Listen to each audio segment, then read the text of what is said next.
Meditaciones, el pan de vida.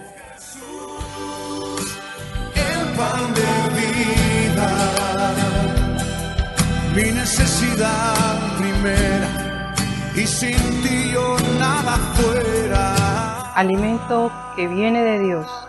Porque Jesús es pan de vida eterna. Dirige el pastor John Robert Peña Vuelvas.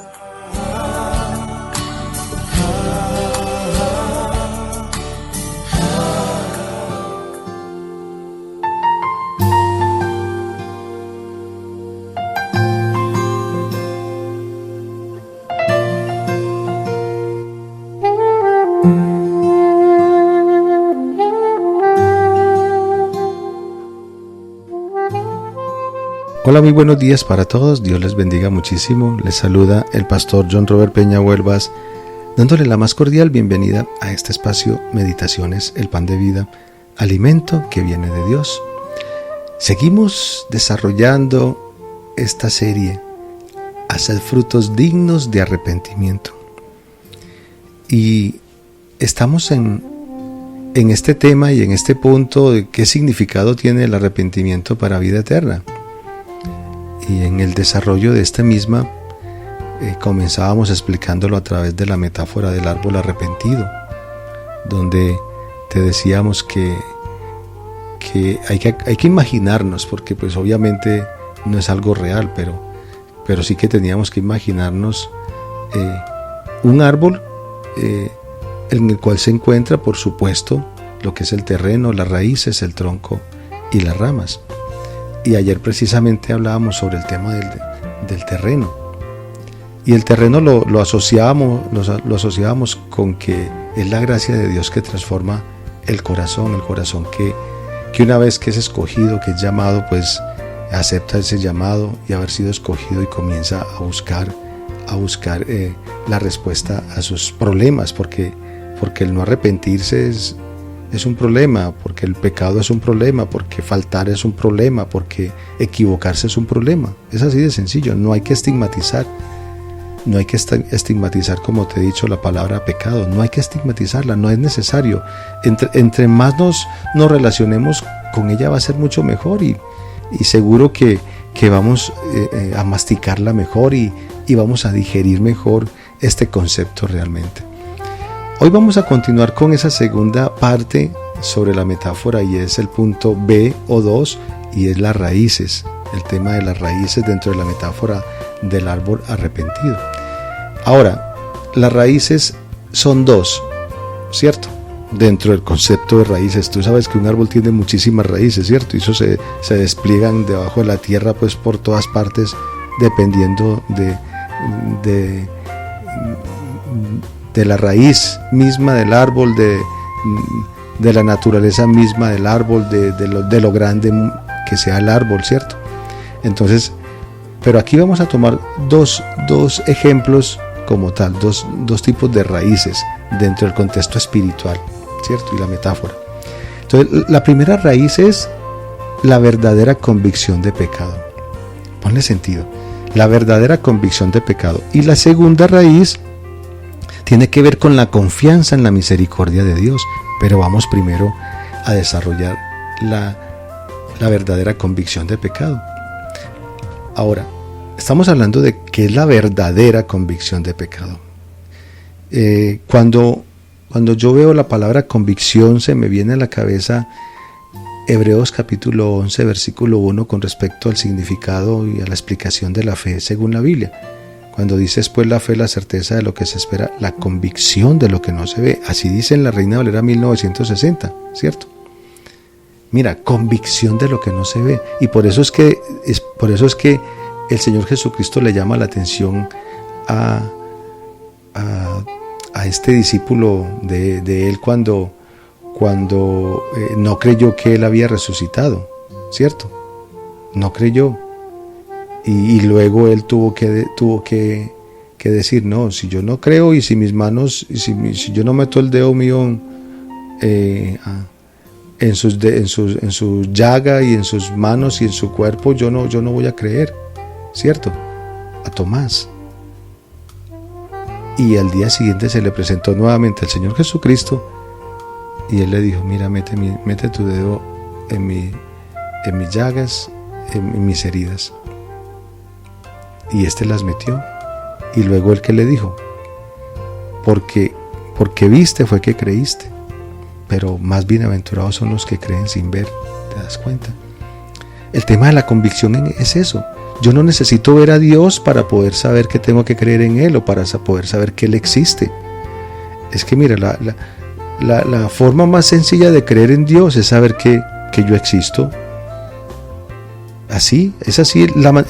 Yo he concebido el tema de creer en Dios, que si existe un ser superior, supremo, el cual es el Dios de los cielos, el Dios del universo, el Dios de la creación, el Dios de todo, el que siempre ha existido, es saber que yo existo, yo tengo vida, y Él mismo en su palabra me lo dice. Dios es Dios de vivos, no de muertos.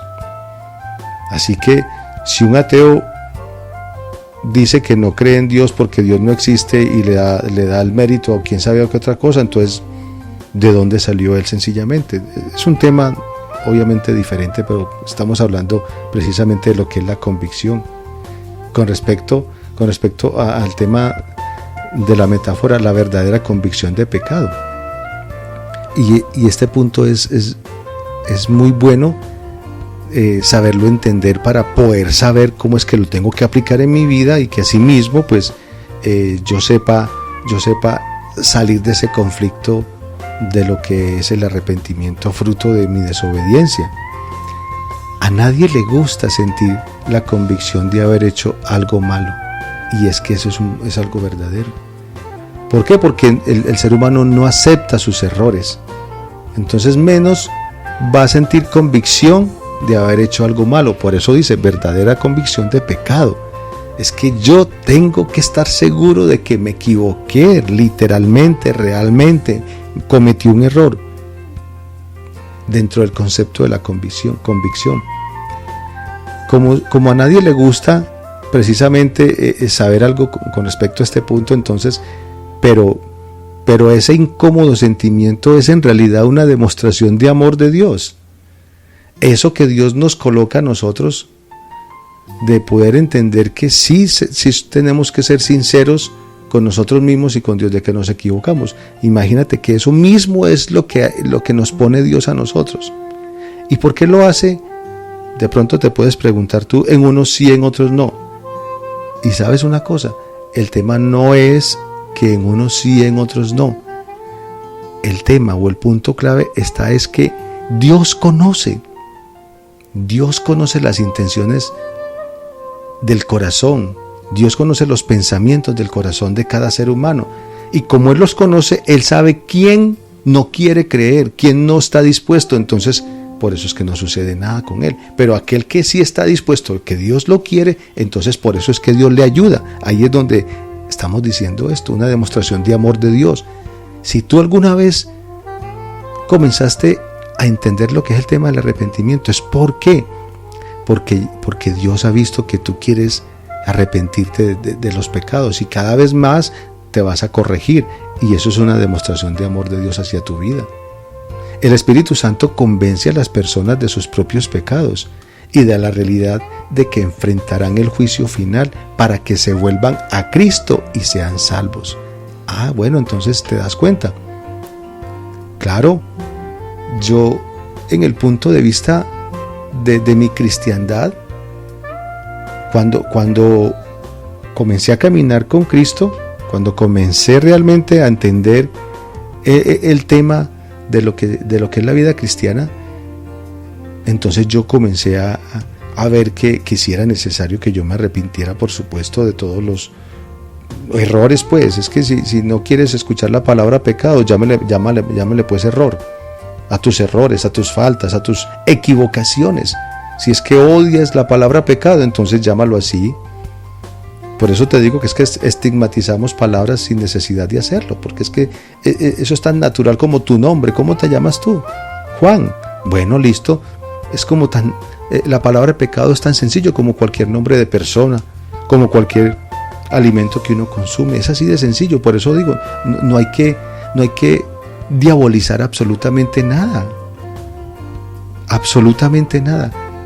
El mismo Cristo, el mismo Dios es el que habla de ese tema, pero Él lo habla de una forma tan natural, pero sabe que es desastroso para la raza humana. Entonces, desde este punto de vista, cuando te estoy diciendo que el Espíritu Santo es el que convence a las personas de sus propios pecados y de la realidad de que enfrentan el juicio final, a eso me tuve que ver yo enfrentado cuando en el caminar con Cristo yo identifiqué, porque eso antes no lo había identificado, yo identifiqué que había una muerte eterna y que había una vida eterna. Y cuando comencé a conocer el significado de lo uno y de lo otro, entonces yo dije, caramba, yo no quiero la muerte eterna para nada. Yo quiero es la vida eterna, quiero es estar el resto de mi vida con quien me hizo, con quien me formó, con mi Dios. De eso se trata. Y el Espíritu Santo convence. Entonces me convenció de que si yo no me arrepentía, entonces yo tenía un juicio final, el del gran trono blanco del que habla la Biblia precisamente, que es para los que no aceptaron a Cristo como Señor y Salvador. De ese juicio estamos hablando. Pero ¿con qué propósito lo hace? Para que esa persona se vuelva a Cristo y sea salva. En el caso mío así sucedió, y muy seguramente en el tuyo y en aquellos que por eso es que necesitamos enviar estas meditaciones a muchos para que se concienticen de eso también. Ahora, si los pecadores nunca sienten la culpa de su pecado, no reconocerán entonces jamás la necesidad de un Salvador y nunca se van a arrepentir. ¿Te acuerdas que el arrepentimiento es una decisión? Es una decisión, y es cada vez que tú y yo cometamos un error. Te lo he venido explicando, y aquí son cosas que son importantes volverlas a decir. Es volverlas realmente a recordarlas para que no se nos olviden. Entonces, con este punto debemos estar agradecidos de que la obra de convencimiento del Espíritu Santo no termina una vez que la persona es salva. ¿Te das cuenta? Ese es el principio, sí. Es el principio de recibir a Cristo como Señor y Salvador, pero ahí comienza mi proceso de formación del carácter de Cristo que tanto te he hablado, el cual está estipulado en Efesios 4:13. Y si lo lees en todas las versiones, 1960, NTV, TLA, PDT, ¿cierto?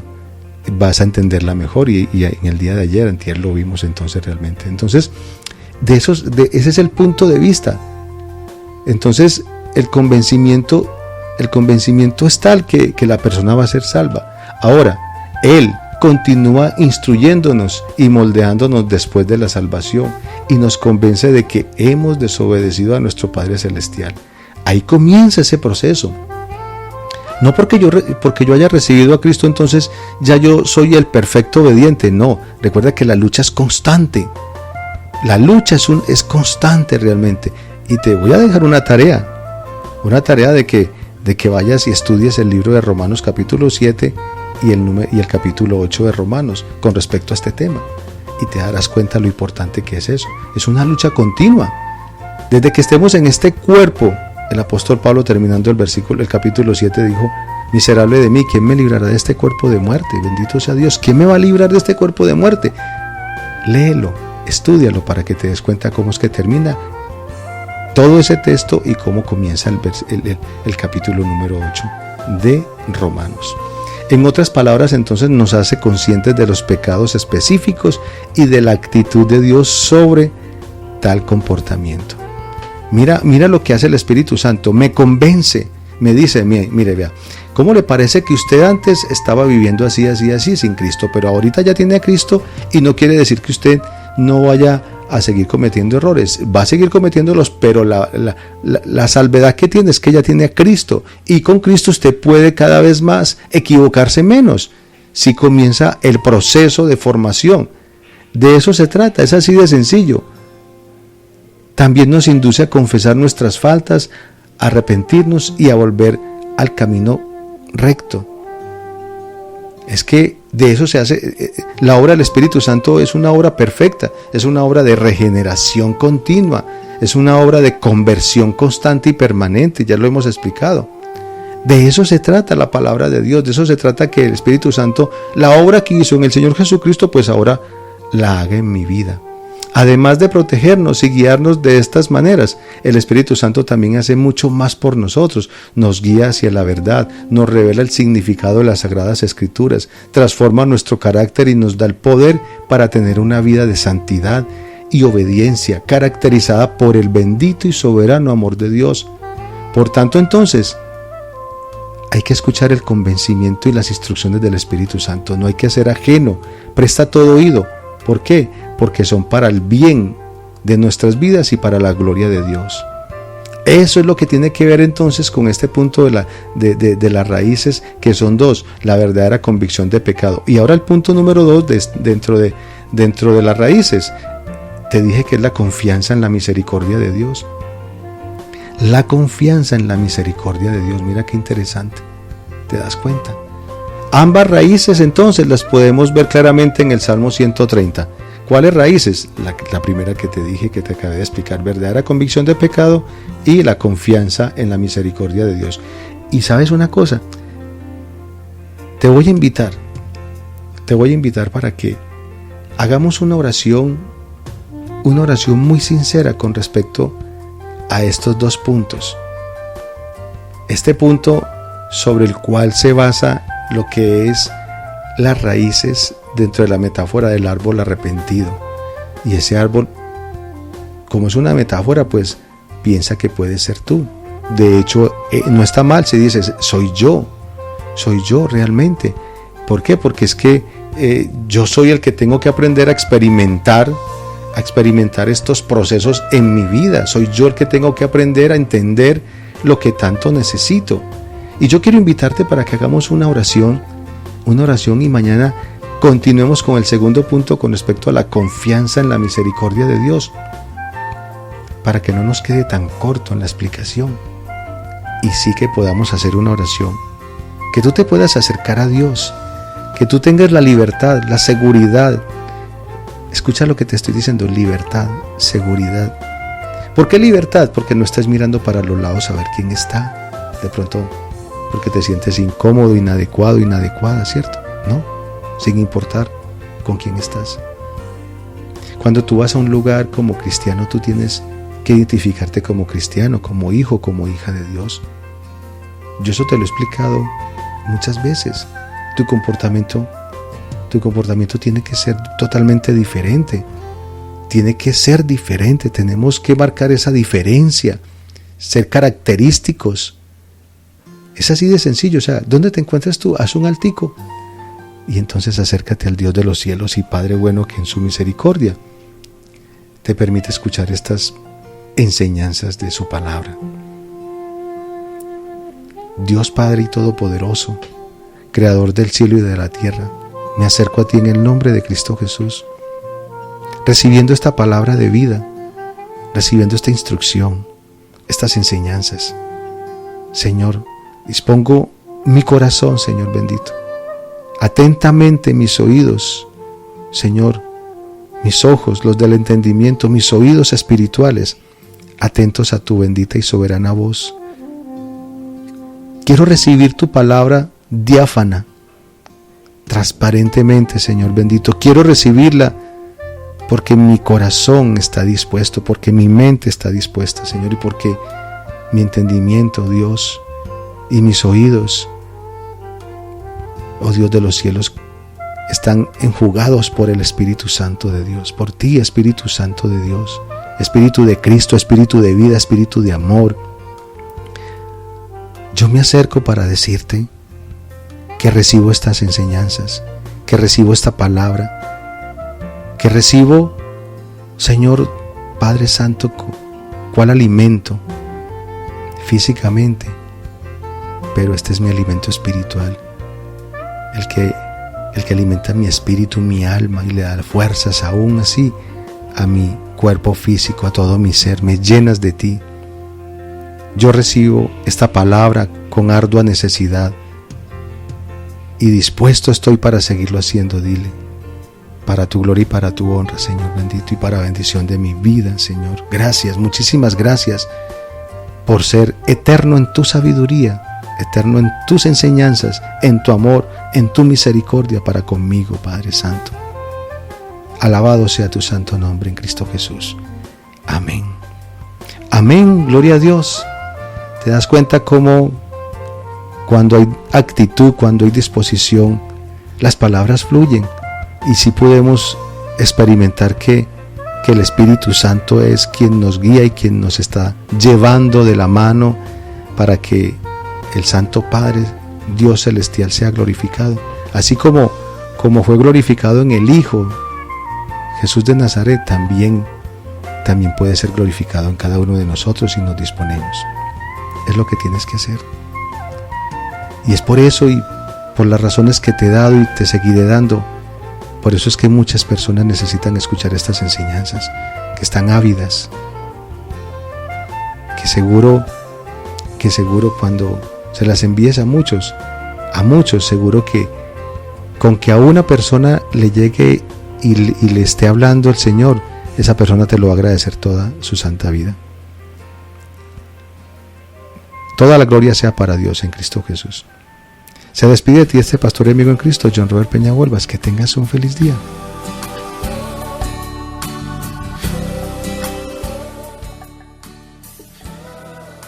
El pan de vida, alimento que viene de Dios. Envía tus peticiones y testimonios al WhatsApp 302-424-7650.